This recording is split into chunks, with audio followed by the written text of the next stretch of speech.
Hello friends, இந்த வீடியோவில் நம்ம மெத்தட்ஸ்லாம் என்னன்னு பார்க்கலாம். நம்ம விஎஸ் கோடுக்குள்ள போய்க்கலாம். நம்ம லாஸ்ட்டாக கிளாஸ் ஆப்ஜெக்ட்டுக்கு போட்ட கோடு அப்படியே இருக்கு நம்ம கிட்ட. ஓகே, இப்போ இந்த கோடு வந்துட்டு எனக்கு வியூ பண்ணுறது கொஞ்சம் கஷ்டமா இருக்கு. அப்படியே கீழே நடந்து ஸ்க்ரோல் பண்ணுறதுக்கு. அதனால இங்கே இருக்க எக்ஸ்ப்ளோரரை நான் கிளிக் பண்ணுறேன். கிளிக் பண்ணி கோடு கொஞ்சம் எலாபரேட் ஆயிடுச்சு. இப்போ இந்த டெர்மினலை நான் ரைட் சைடு கொண்டு வரணும்னு ஆசைப்படுறேன்.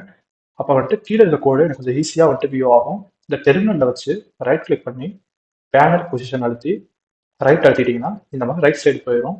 இப்போ நம்ம கோடு வந்துட்டு நமக்கு ஈஸியாக விசிபிளாக இருக்கு. ஓகே, இப்போ நம்ம மெத்தட்ஸ்லாம் என்னன்னு பார்க்கலாம். இப்போ இந்த கால்குலேட்டர் கிளாஸ்ல வந்துட்டு இது ஒரு மெத்தட். இந்த வெல்கம் கிளாஸ்ல இது ஒரு மெத்தட்.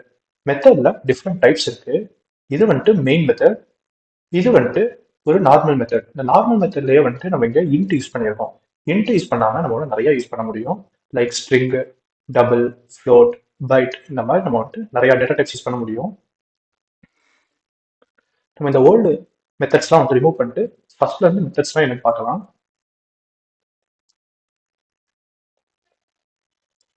ஓகே, இப்போ மெயின் மெத்தட்னா என்னன்னு சொல்றேன். இப்போ மெயின் மெத்தட் இருந்தால் மட்டும்தான் வந்துட்டு ரன் பண்றப்ப வந்துட்டு அது வந்துட்டு மெயின் மெத்தடை தான் வந்துட்டு ஃபர்ஸ்ட் வந்துட்டு தேடும். மெயின் மெத்தடை தேடி அதை மட்டும் தான் வந்துட்டு அது ஃபர்ஸ்ட் வந்துட்டு பிரிண்ட் பண்ணும். அதுக்கப்புறம் தான் வந்துட்டு மற்றதெல்லாம் அது செக் பண்ணவே ஆரம்பிக்கும். இப்போ மெயின் மெத்தட் வந்துட்டு நம்ம நிறைய மெத்தட்ஸ் யூஸ் பண்ணியிருக்கோம். ஃபார் எக்ஸாம்பிள் வந்துட்டு ஒரு 5 மெத்தட்ஸ் யூஸ் பண்ணியிருக்கோம். ஆனால் அது ஃபர்ஸ்ட் வந்துட்டு ரன் பண்றது மெயின் மெத்தடை மட்டும்தான். ஓகே, உங்களுக்கு நான் இன்னும் கொஞ்சம் ஈஸியாக புரியுற மாதிரி சொல்றேன். இப்போ புதுசாக ஒரு மெத்தட் எழுதலாம். பப்ளிக் void add சப்ராக்ட், இந்த மாதிரி வந்துட்டு ஒரு புதுசாக வந்துட்டு ஒரு மெத்தட் எழுதிக்கிட்டேன். ஓகே, இப்போ நான் வந்துட்டு கோடை வந்துட்டு ரன் பண்ணி காமிக்கிறேன் பாருங்க. இங்க பாருங்க, எந்த அவுட்புட்டுமே வரல. நான் வந்துட்டு இங்க பிரிண்ட் பண்ணி கூட காமிக்கிறேன்.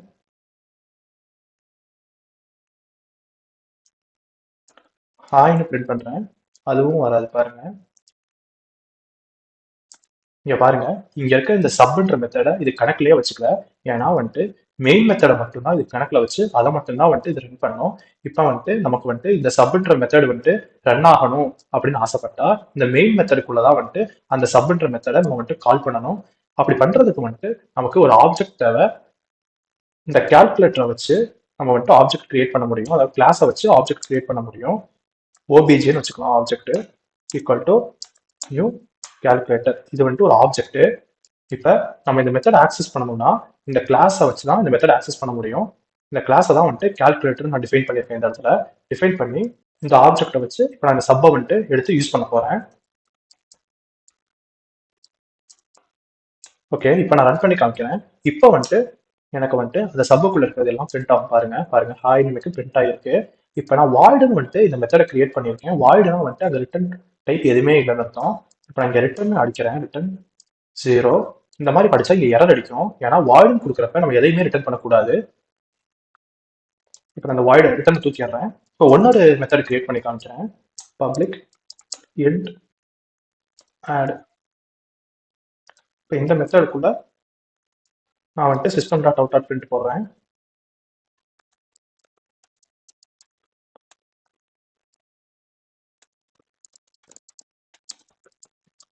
இப்போ வந்துட்டு நான் ஆட்னு வந்துட்டு ஒரு மெத்தட் கிரியேட் பண்ணியிருக்கேன். இங்கே எரர் மாதிரி ஷோ பண்ணுறதுக்கான காரணம் என்னன்னா வந்துட்டு இங்கே நான் டேட்டா டைப் இன்ட்னு வச்சிருக்கேன். அப்போ நான் கண்டிப்பாக வந்துட்டு ரிட்டர்ன் பண்ணி தான் ஆகும் ஏதோ ஒரு வேல்யூவை. ரிட்டர்ன் 0, இந்த மாதிரி என்ன வேணா வேல்யூ ரிட்டர்ன் பண்ணிக்கலாம். ஆனால் ரிட்டர்ன் பண்ணால் மட்டும்தான் வந்துட்டு இது ஒர்க் ஆகும், இல்லைன்னா வந்துட்டு ஒர்க் ஆகாது.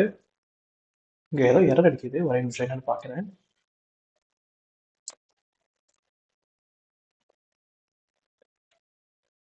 ஓகே, இங்கே நான் வந்துட்டு பேராமிசிஸ் விட்டுட்டேன், அதான் பிரச்சனை. ஓகே, இப்போ நான் வந்துட்டு கம்பைல் பண்ணி ரன் பண்ணி பார்க்குறேன்.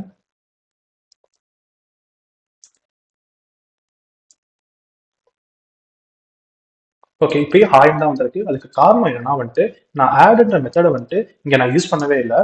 இப்போ ஆப்ஜெக்டை வச்சு நான் ஆட்ன்ற மெத்தடை வந்துட்டு எடுத்துக்கிறேன். ஓகே, இப்போ நம்ம வந்துட்டு பிரிண்ட் பண்ணி பார்க்கலாம். ஓகே, இப்போ ஹாய் வந்துருச்சு, திஸ் இஸ் ஆட் மெத்தடும் வந்துருச்சு. ஆனால் நான் இங்கே ஒரு வேல்யூவை ரிட்டர்ன் பண்ணியிருக்கேன். இப்போ என்ன ஆகுதுன்னா வந்துட்டு இந்த வேல்யூ வந்துட்டு இங்கே வந்துருச்சு. ஆனால் வந்துட்டு நான் இதை வந்துட்டு பிரிண்ட் பண்ணி காமிக்கிறேன், அவ்வளோதான் விஷயம். ஆனால் இங்கே தான் வந்துட்டு இந்த வேல்யூ இருக்கு. அதனால இப்போ நான் என்ன பண்றேன்னா இன்ட் ரிசல்ட் ஈக்குவல் டுன்னு போட்டு system dot out dot print use பண்றேன். இப்போ ரிசல்ட்டை வந்துட்டு நான் பிரிண்ட் பண்றேன் இதுல. ஓகே, இங்க ரிசல்ட் ஸ்பெல்லிங் தப்பா இருக்கு. ஓகே, இப்போ நான் வந்துட்டு கம்பைல் பண்ணி ரன் பண்ணி பார்க்கலாம். இல்ல பாருங்க, இப்போ நமக்கு இந்த 0 வந்துருச்சு. ஓகே, இப்போ நம்ம வந்துட்டு ஒரு ரிட்டர்ன் தான் யூஸ் பண்ண முடியுமா ஒரு மெத்தடுக்குள்ள அப்படின்னு கேட்டிங்கன்னா வந்துட்டு நம்ம நிறைய ரிட்டர்ன்ஸ் யூஸ் பண்ணலாம்.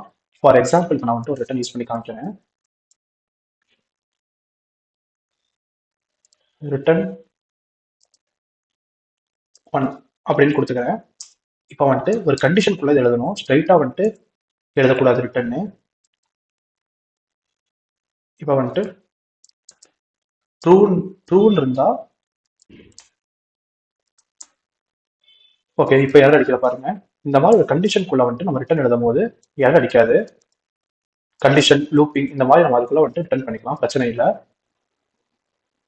இப்ப இங்க ஒரு ரிட்டர்ன் இருக்கு, இங்க ஒரு ரிட்டர்ன் இருக்கு. எந்த ரிட்டர்ன் பிரிண்ட் ஆகும்னு கேட்டீங்கன்னா இந்த ரிட்டர்ன் தான் பிரிண்ட் ஆகும். ஏன்னா வந்துட்டு இந்த கண்டிஷன் ட்ரூ, இந்த ரிட்டர்ன் தான் வந்துட்டு பிரிண்ட் ஆகும். அப்புறம் இந்த ரிட்டர்ன் ஏன் பிரிண்ட் ஆகாதுன்னு கேட்டீங்கன்னா இப்ப ஒரு மெத்தட்ல ஒரே ஒரு ரிட்டர்ன் மட்டும் தான் பிரிண்ட் ஆகும். ஆனா நம்ம நிறைய ரிட்டர்ன்ஸ் வந்துட்டு யூஸ் பண்ணிக்கலாம். இப்ப எந்த ரிட்டர்னுக்கு ஃபர்ஸ்ட் வருதோ அந்த ரிட்டர்னோட அப்படியே வந்துட்டு கோடு எக்ஸிட் ஆகி வெளியே போயிடும். அதுக்கு மேல வந்துட்டு எந்த ஆப்ரேஷன்ஸுமே நடக்காது. ஃபார் எக்ஸாம்பிள் வந்துட்டு நான் சிஸ்டம் டாட் அவுட் டாட் பிரிண்ட்னு வந்துட்டு இங்க கொடுக்குறேன், கொடுத்து ஹாய்ன்னு போடுறேன். ஹாய் வரவே வராது பாருங்க. இங்க பாருங்க ஒரு எரரே அடிக்குது. ஏன்னா வந்துட்டு ரிட்டர்னுக்கு அப்புறம் இந்த மாதிரி கொடுக்கக்கூடாது. நான் உங்களுக்கு கம்பைல் பண்ணி ரன் பண்ணி காட்டுறேன். இங்க பாருங்க அன்ரீச்சபிள் ஸ்டேட்மெண்ட், ஏன்னா ரிட்டர்னுக்கு கீழே கொடுக்கக்கூடாது. இதை எடுத்து நீங்க இங்க கொடுத்தீங்கன்னா இது ஒர்க் ஆகும். ஏன்னா வந்துட்டு இந்த ரிட்டர்ன் வந்துட்டு இதோடயே முடிஞ்சிடும். இந்த ரிட்டர்னுக்கு வெளியே நீங்க என்ன வேணா கொடுக்கலாம், அது பிரிண்ட் ஆகி அதுக்கப்புறம் வந்து இது பிரிண்ட் ஆகும். ஓகே, உங்களை நான் கன்ஃபியூஸ் பண்ண விரும்பல, நான் கம்பைல் பண்ணி காட்டுறேன். ஓகே, இப்போ ரன் பண்ணி காட்டுறேன். இப்போ ஒன்று தான் பிரிண்ட் ஆயிருக்கு. இது ஃபால்ஸா இருந்தா என்ன பிரிண்ட் ஆகுதுன்னு பாருங்க.